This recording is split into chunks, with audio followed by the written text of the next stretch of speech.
Jeet versus Rajatava Dutta, আবারও এই clash আমরা দেখতে পেতে চলেছি বুমেরাঙে। Boomerang official exclusive update by Jeet দা। ইয়েস, বিএমএসে অ্যাভেলেবেল হয়ে গেছে, আমরা সবাই জানি। তো কাস্টিং লিস্ট থেকে কিন্তু আমরা আরও একটা নাম দারুণভাবে পেতে চলেছি এই ছবির ভিতরে।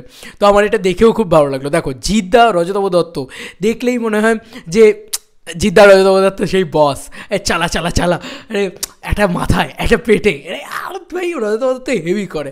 রজতব দত্তের সাথে দেবদারও যেরকম একটা অদ্ভুত কেমিস্ট্রি আছে, জিদ্দারও কিন্তু রয়েছে। এবং জিৎ রজতব দত্ত এরকম জিনিস আমরা কত যে ছবির ক্ষেত্রে, জিনিস চেঙ্গিসে যদি রজতব দত্ত আবার ভিলেন হয়, রাবণে যদি রজতব দত্ত আবার ভিলেন হয়, এরকম জিনিসপত্রের চাহিদা কিন্তু আমাদের ক্ষেত্রে বারবার ছিল। আমি জানি না যে বুমেরাঙে রজতব দত্ত ভিলেন কিনা, তবে এইটুকু বলতে পারি যে বুমেরাঙে রজতব দত্ত রয়েছে। ইট ইজ অফিসিয়াল বাই জিদ্দা। আমি কেন বলছি, কারণ বিষয়টা হচ্ছে আজকে বুমেরাং অ্যাভেলেবেল হয়ে গেছে বুকমাই শোতে।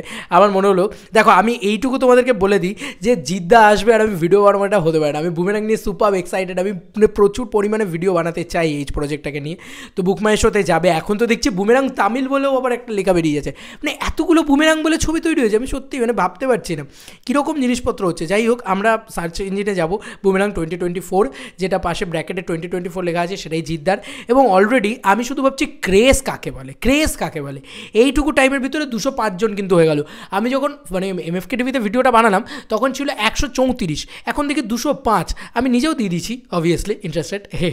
মানে আমি অবভিয়াসলি ভাই জিদ্দার ছবি এসছে, আগে ইন্টারেস্টেড দাও। আমি শুধু তোমাদের সবাইকে বলবো, প্লিজ আগে ইন্টারেস্টেড দাও, পরে শুনবে অন্য কথা। যাই হোক, আমরা এখানে কাস্টিং লিস্টে জিদ্দা রুক্মিণীদিকে তো দেখতেই পাচ্ছি। পাশে আমরা নতুন একটা কাস্টিং লিস্টের নাম শুনলাম, সেটা হচ্ছে অম্বরীশ ভট্টাচার্য। অম্বরীশ ভট্টাচার্য কিন্তু এই ছবির ভিতরে থাকবে, এটা কিন্তু মানে বেরিয়ে গেল। তো বিষয়টা হচ্ছে যে অম্বরীশ ভট্টাচার্য এই চরিত্রটা কিন্তু মানে এই মানুষটা কিন্তু প্রচুর প্রচুর প্রচুর ছবি করেছেন এবং প্রত্যেকটা ছবি কিন্তু ভালো হচ্ছে। এবং অম্বরীশ ভট্টাচার্য কিন্তু খারাপ ছবি ন্যাচারালি করেন না এবং ওনার অভিনয় প্রচণ্ড প্রশংসিত। তো ওনার থাকাটাও একটা বেশ ভালো দিক। এবার সবথেকে বড় কথা, যেটার জন্য আমি সবথেকে এক্সাইটেড হলাম, সেটা হচ্ছে আমরা সৌরভ দাসকে তো দেখেছি, ধরো মানে সৌরভ দাসকে তো জানতাম যে সৌরভ দাস থাকবে। তো রজতব দত্ত তুমি দেখো, জাস্ট রনিদা রয়েছে এবং জিদ্দার এগেনস্টে জিদ্দার সাথে ইয়ে করবে। মানে যদি কমেডিও হয়, মানে কমিক টাইমিংও দুজনের এত ভালো না, সেটাও ব্যাপক। আর যদি ভার্সেস হয় তাহলে তো জমে গেছে, খেলা জমে গেছে জাস্ট। আর রনিদা রয়েছে, তারপরে সৌরভ দাস রয়েছে, আরও একজন রয়েছে যার সাথে জিদ্দার কমিক টাইমিং জাস্ট সেটা হচ্ছে খরাজ মুখার্জি যে থাকবে, এটা আমরা অনেক দিন আগে থেকেই জানতাম। মানে যখন শুটিং হচ্ছিল তখনই আমরা জানতাম যে খরাজ মুখার্জি থাকবে। বিভিন্ন শুটিং গ্লিমসেস যখন বেরোচ্ছিল তখন আমরা দেখতে পাচ্ছিলাম যে হ্যাঁ খরাজদা রয়েছেন, কিন্তু রনিদারটা জানতে পারছিলাম না, মানে রজতব দত্ত। এই রজতব দত্ত জিদ্দা হেভি ব্যাপার স্যাপার হবে। আর ক্রিউয়ের লিস্টেও কিন্তু আমরা দেখতে পাচ্ছি মানস গাঙ্গুলি কিন্তু আবার সিনেমাটোগ্রাফি করছেন এবং সুজিত দত্ত রয় কিন্তু এই ছবির editor, Nilayan Chatterjee musicians, Amit Jumnani producer, Gopal Mandani producer, Gopal Dayan Amita and Souvik Kundu director. এই কাস্ট অ্যান্ড ক্রিউয়ের বিষয়পত্র দিয়েছে।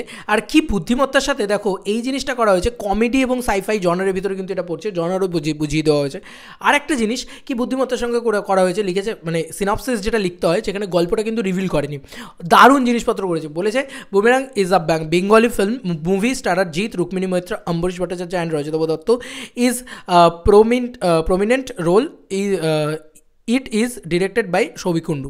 এখানে কিন্তু আর কোনো রকম কোনো খবর কিচ্ছু বার করা হয়নি, তাহলে গল্প সম্পর্কে মেকাররা কিছু জানাতেই চাইছে না। মেকাররা বলছে থাক, চলো সব কিছু আসবে, হলে এসে দেখবে। এরকম মানে কতটা মারাত্মক জিনিসপত্র থাকলে, তারা কতটা কনফিডেন্ট থাকলে, তারা কোনো সিনপসিসই দেয়নি। তারা এখানে শুধু এটা দিয়েছে প্রমিনেন্ট রোলে কিন্তু রজতব দত্ত রয়েছে, তার মানে বোঝা যাচ্ছে জমবে খেলা, হেভি হবে ব্যাপার স্যাপার। তো এই ছিল এক্সক্লুসিভ আপডেট। আমার মনে হলো এই বিষয়টাকে নিয়ে আর একটা ভিডিও তৈরি করা যায় এবং খুব ভালো ইন্টারেস্টেড পাচ্ছে। প্লিজ সমস্ত ইন্টারেস্টেড ভেঙে দাও, বুমেরাং সব থেকে বড়ো ব্লকবাস্টার হোক, এটাই চাই। ঈদ ছেড়ে দিও যে জিৎ ব্লকবাস্টার দিতে পারে, সেটা দেখিয়ে দাও শুধু, তোমাদের হাতে সব কিছু। তোমাদের আর কি মতামত এই ভিডিওটাকে নিয়ে জানিও কমেন্ট সেকশনে। চলো বন্ধুরা, নতুন কোনো ভিডিওতে দেখা হবে, বাই।